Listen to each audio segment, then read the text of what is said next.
नमस्ते। मेरा नाम राजा कनौजिया है और आप मेरा यूट्यूब चैनल एम1 जीके देख रहे हैं। आज हम बात करने वाले हैं कि जो भी नवनियुक्त शिक्षक नियुक्त हुए हैं उन सभी को 2 फॉर्म फिल करना अनिवार्य है। अगर 2 फॉर्म फिल नहीं कर रहे हैं तो आपका वेतन नहीं मिलेगा और वेतन चालू होने में बड़ी कठिनाई होगी। वो 2 फॉर्म फिल करना ही होगा। जितनी जल्दी वो 2 फॉर्म फिल कर जमा करा देंगे अपने डीओ ऑफिस के में बीआरसी में, तो उतना ही जल्दी आपका जो प्रोसेस, वेतन वाला प्रोसेस स्टार्ट हो जाएगा और वेतन आपका शुरू हो जाएंगे।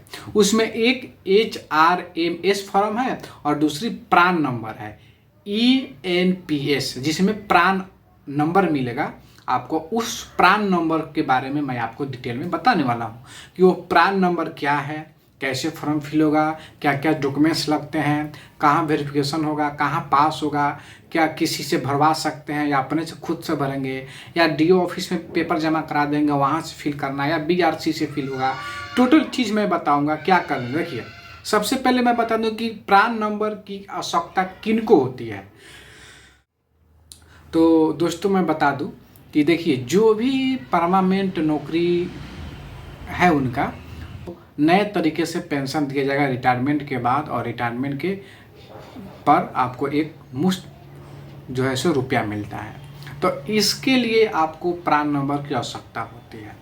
जो NSDL जो पैन कार्ड बनता है जिस वेबसाइट पर, NSDL की वेबसाइट पर, उसके वेबसाइट पर आपको रजिस्टर करना होगा। वहाँ से आपके नोडल पदाधिकारी वेरीफाई कर देंगे और वेरीफाई करने के बाद आपको प्रान नंबर जनरेट हो जाएगा और उसी प्रान नंबर से आपका वेतन कटेंगे। एनपीएस में जो पैसा कटता है आपके वेतन से, वो वेतन कटेगा और सरकार जितना आपका कटेगा उतनी सरकार डालेगी और आपका लास्ट में जब मैच्योरिटी पूरी जाएगी, यानी आपकी नौकरी समाप्ति के समय, रिटायरमेंट के समय, आपको 60% आपको उसी वक्त दे दिया जाएगा पैसे का, टोटल पैसे का 60%, और 40% पैसा रख लिया जाता है आपको, मंथ बाई मंथ दिया जाता है।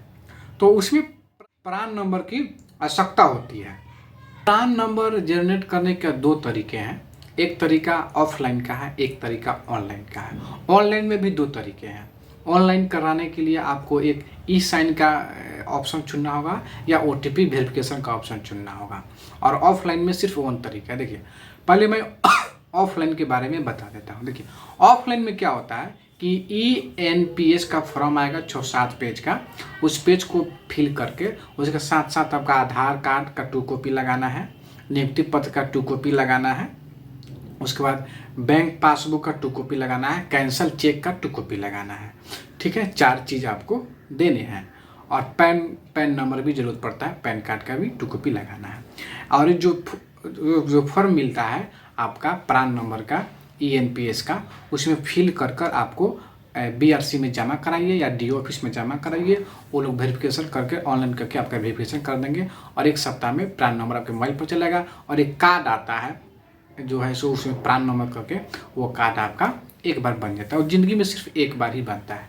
जिनका बन गया है तो उनकी कोई आवश्यकता नहीं है, जिनकी नहीं बना है उनको फिर से नया बनवाना होता है। ठीक इतना समझ गया। अब ऑनलाइन पर मैटर में आता है कि ऑनलाइन में क्या सुविधा है। देखिए, ऑनलाइन या तो आप खुद से कर सकते हैं या आप जो डॉक्यूमेंट्स दीजिएगा तो लोग अपना खुद से करेगा। तो बहुत ऐसे जिलों में खुद से बोला जा रहा है कि आप अपना खुद से रजिस्ट्रेशन कर लीजिए और रजिस्ट्रेशन स्लिप निकाल कर दीजिए, हम वेरीफाई कर देंगे और प्रान नंबर बहुत जल्द आपका हो जाएगा, क्योंकि ऑफलाइन में थोड़ा टाइम लगता है। तो आप NSDL के वेबसाइट पर जाइएगा, उसमें प्रान नंबर चाहे ENPS का डालिएगा, वहाँ न्यू पॉलिसी का सिस्टम आ जाएगा, वहाँ पर ऑनलाइन कर सकते हैं। ऑनलाइन करने में आपको पैन कार्ड चुनना होगा, Tier 1 अकाउंट चुनना होगा, गवर्नमेंट स्कीम चुनना होगा, परमानेंट जॉब चुनना होगा, ये सब चुनना होगा, और आधार से मोबाइल नंबर लिंक होना चाहिए। वही आधार जीमेल दीजिएगा, जीमेल का OTP आएगा, मोबाइल पर OTP आ जाएगा। वो सभी चीज़ चुनने के बाद आपको OTP वेरिफिकेशन करना होगा। तो उसमें 2 सिस्टम है, एक है OTP वेरिफिकेशन और एक है ई-साइन। अगर OTP से कर रहे हैं तो आपको डॉक्यूमेंट्स जो फॉर्म फिल कीजिएगा उसका डॉक्यूमेंट्स निकलेगा, और वो डॉक्यूमेंट्स आपको फिर DO ऑफिस या BRC में जमा कराना होगा। और अगर ई-साइन कर रहे हैं तो तो ऑटोमेटिक साइन हो जाता है। आपका आधार से साइन ले लिया जाएगा और आपको कुछ भी आपको डॉक्यूमेंट जमा कराने की कोई आवश्यकता नहीं है। आपकी सारी चीज़ें डायरेक्ट नोडल पदाधिकारी के पास चली जाएगी और नोडल पदाधिकारी को देख कर वेरीफाई कर देंगे बहुत जल्द। तो आप ई साइन वाला ही विकल्प चुनिएगा। ये सब करने आप खुद से भी अपने मोबाइल से भी कर सकते हैं, लैपटॉप से भी कर सकते हैं, या किसी साइबर कैफ वाला से भी करा सकते हैं। आप अपने अनुसार जो जैसे बताया गया वैसे कर सकते हैं, इसे कोई भारी बात नहीं है। लेकिन कराइएगा जरूर, जितने जल्दी करा कर आप दे दीजिएगा उतनी जल्दी आपकी वेतन की प्रोसेस स्टार्ट कर दी जाएगी। तो उम्मीद करता हूँ कि प्रान नंबर के बारे में जान गए होंगे, और विशेष इसके बारे में जानकारी लेने के लिए कोई भी कन्फ्यूजन होना होगा तो आप पूछ लीजिएगा। इसमें जरूरत डॉक्यूमेंट्स तो बता ही दिया हूँ, आधार कार्ड, नियुक्ति पत्र, बैंक का पासबुक, कैंसल चेक हो गया। ऑफलाइन में भी यही, ऑनलाइन में भी यही लगता है। और मोबाइल से आधार लिंक होना चाहिए, आधार कार्ड लिंक होना चाहिए, और एक फ़ोटो भी लगता है, आप सिग्नेचर भी लगता है। ये सब चीज़ आपको ऑनलाइन करते समय लगेगा, और एड्रेस प्रूफ सब जमा करते हैं, नाम पता लगेगा ही। तो उम्मीद करता हूँ कि समझ गए होंगे। तो आज के लिए इतना ही रखते हैं। जय हिंद, जय भारत, जय हमारे नवनियुक्त शिक्षक बीपीएससी के माध्यम से नियुक्त हो गए हैं उन सभी को जय।